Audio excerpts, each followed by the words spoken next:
अभी 2-3 महीने 4-5 महीने से मैं घर पे ही हूँ और मैं थोड़ा ये देख रहा हूँ कि लोग ना धर्म की डिबेट आजकल बहुत चलती है। कुछ कहता है मुसलमान धर्म, कुछ कहते हैं हिंदू धर्म, कोई ईसाई धर्म, क्रिश्चियन धर्म। दरअसल मैंने जो जीवन में जाना है अपने 48 साल की लाइफ में कि धर्म एक अलग चीज़ है और ये सब मज़हब है। मज़हब यानी ग्रुप है, समुदाय है। जैसे इस्लाम एक मज़हब है, हिंदू एक मज़हब है, सिख एक मज़हब है, क्रिश्चियन एक मज़हब है, बुद्धिस्ट एक मज़हब है और जितने भी दुनिया के अंदर जो रिलीजस हैं वो सिर्फ एक मज़हब हैं। बात रही धर्म, धर्म इज़ डिफरेंट। धर्म का कोई नाम ही नहीं है। धर्म भारत में अगर बात करें तो भारत में प्राचीन समय में धर्म का मतलब होता था जिम्मेवारी। जो जिम्मेवारी है उसे धर्म कहते हैं। अगर प्राचीन भारत की जीवन शैली में देखें तो धर्म का अर्थ हिंदू या मुसलमान या सिख ईसाई नहीं बनता। प्राचीन पद्धति में धर्म का अर्थ बनता है सिर्फ जिम्मेवारी यानी ड्यूटीज़। आदमी की ड्यूटीज़ अलग अलग पड़ाव पे अलग अलग है पर ड्यूटी को ही धर्म कहते हैं। जैसे भारत के हिसाब से ड्यूटी को दो हिस्सों में बांटा गया। एक सांसारिक जिम्मेवारियाँ और एक आत्मिक जिम्मेवारी। सांसारिक जिम्मेवारी वो है जो हम परिवार के लिए करते हैं। जैसे परिवार की ज़रूरतें हैं, जैसे कि शादी करते हैं तो पत्नी के प्रति जिम्मेवारी, फिर बच्चे बनाते हैं तो बच्चों के प्रति जिम्मेवारी, माँ बाप ने हमें पैदा किया तो उनके प्रति जिम्मेवारी, जिस देश में रहते हैं उस देश के प्रति जिम्मेवारी, जिस समाज में रहते हैं उस समाज के प्रति जिम्मेवारी और जिस प्रकृति में हम रहते हैं उस प्रकृति के प्रति जिम्मेवारी, मानवता के प्रति जिम्मेवारी, जिस अर्थ पे हम रहते हैं उस अर्थ, उस पृथ्वी, उस हिस्से के प्रति हमारी जिम्मेवारी है। ये तमाम जिम्मेवारियाँ को हम निभाते हैं। इसे भौतिक जिम्मेवारी और आत्मिक की जिम्मेवारी भारत में आत्मिक जिम्मेवारी को भी एक जिम्मेवारी, एक ड्यूटी माना गया है। जैसा एक इंसान की एक बॉडी है, एक शरीर है, इस शरीर के अंदर एक आत्मा है। भारतीय हिसाब से वो आत्मा मतलब कि अविनाशी है। अविनाशी का मतलब है भारतीय पद्धति के हिसाब से आत्मा कभी नहीं मरती।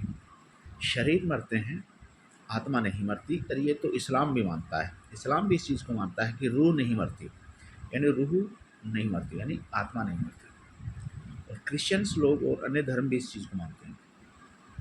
तो भारतीय पद्धति के हिसाब से आत्मा नहीं मरती, शरीर मरते हैं। जब हम भौतिक जिम्मेवारी का मतलब शरीर की जिम्मेवारी है और आत्मिक जिम्मेवारी का मतलब आत्मा की जिम्मेवारी। तो आत्मा की जिम्मेवारी भारतीय पद्धति के अनुसार आत्मा शरीर में जब तक रहती है, फिर शरीर मरता है, आत्मा दूसरे शरीर में जाती है और इसी प्रकार इंसान का लगातार जन्म और मरण का चक्कर चलता रहता है। इसी और जन्म और मरण के चक्रव्यूह को ख़त्म करना आत्मा की जिम्मेवारी, जिसे भारत में मुक्ति भी कह देते हैं। अर्थात आत्मा को जन्म मरण के चक्रव्यूह से मुक्त करने के लिए जो जिम्मेवारी है दैट इज आत्मिक जिम्मेवारी, दिस इज ड्यूटी। तो एक भौतिक जिम्मेवारी, आत्मा जिम्मेवारी, इन दोनों जिम्मेवारियों को जो निभाता है उसे धर्म कहते हैं।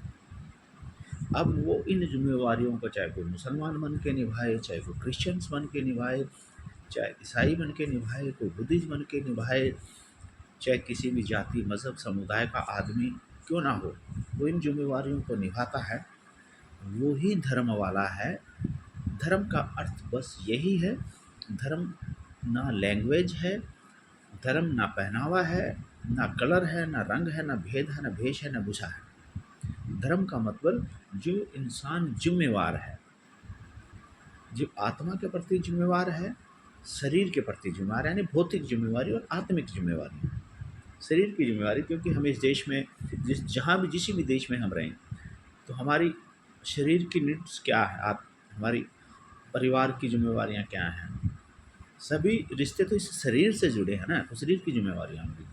तो संसार में रहते हुए संसारिक जिम्मेवारी बोल दो, चाहे भौतिक जिम्मेवारियाँ बोल दो, चाहे दुनियावी जिम्मेवारियाँ बोल दो, तो एक ही बात है। तो जिम्मेवारी दो हिस्सों में बटी है, एक आत्मिक जिम्मेवारी, एक सांसारिक जिम्मेवारी या शरीर की जिम्मेवारी। तो फर्स्ट इज फर्स्ट, शरीर आत्मिक जिम्मेवारी, शरीर की जो जिम्मेवारियां हैं, दुनियावी जो जिम्मेवारियां हैं, उसको पूरा करते हुए आत्मा की जिम्मेवारियों की तरफ बढ़ना, ये ही धर्म है भारतीय प्राचीन पद्धति के अनुसार। इसलिए भारत में कभी भी प्राचीन ग्रंथों में धर्म का अर्थ हिंदू या मुसलमान या सिख नहीं कहा गया, ये संप्रदाय कहा गया है। यही बात हमारे संविधान में लिखी गई है, क्योंकि हमारा संविधान एक धर्म निरपेक्ष नहीं, पंथ निरपेक्ष है। पंथ निरपेक्ष का मतलब कि सभी को, कोई भी इंसान कैसी भी भाषा बोले, कैसा भी पहनावा पहने, कुछ भी करे, कैसी भी जीवन शैली में जिए, वो एक अच्छा नागरिक होना चाहिए और उसे जो मानवीय ड्यूटी है उसको पूरा करना चाहिए। ये बात सही भी तो है। मैंने कहा कि इंसान हिंदू हो, चाहे मुसलमान हो, चाहे सिख हो, चाहे ईसाई हो, जिम्मेवार होना चाहिए, और जिम्मेवार ही धर्म बनता है। इसलिए कुछ लोग हमारे भारत के संविधान को धर्म निरपेक्ष संविधान मानते नहीं। हमारा भारत का संविधान पंथ निरपेक्ष संविधान है।